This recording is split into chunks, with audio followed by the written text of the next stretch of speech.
Somebody was indicting God, trying to make it look like the God that we have gathered around is important. He said, what was God during the slave trade? That's what the person was saying. Indicting Yahweh, Jehovah. That if it's God, where was he during the slave trade? Somebody now gave him a very savage answer. That the people that were carried as slaves, that was what they were worshiping. Because the case that guy is making is that the God of the Bible is impotent. We should return back to those gods. But the savage answer was that those gods were present when people were carried. Even their priests went as slaves. How do you make light of God like that?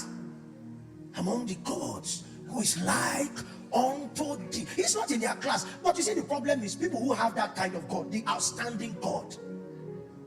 The God who can be operating preservation everywhere at the same time, because he is established as the multi-breasted God. He can be feeding everybody at the same time. Why is it that God now looks impotent in our day? It's not because he's weak. In what happened then, is that his priests were not on ground.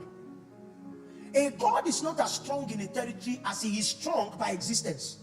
There is a way a God is strong in existence. Let's put it on a scale of 1 to 10. The God of heaven is a 10 God. Some of those gods are 0.00001 relative to God. Some of them, the numbers are so small that I just give 0. Paul says that they are not even gods at all. Are you with me? But this is what I'm saying. It is possible that a God that is 0.0000001 has more influence in a territory than a God that is 10. Because what gods trade territorially is not built into how they are strong by existence. Is the quality of priesthood that their subscribers deploy.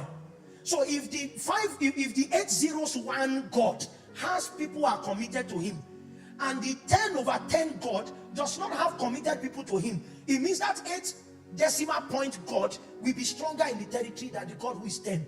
That is our body now. Because the worshippers of the 8 decimal God have found consecration before engagement. You think an Ifa priest moves around anyhow.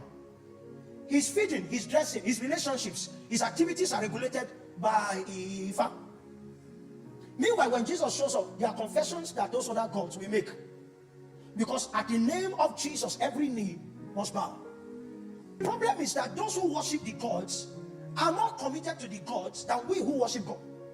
Even if you ask the gods will tell you that Yahweh is in a different cadre. We have not raised consecrated men.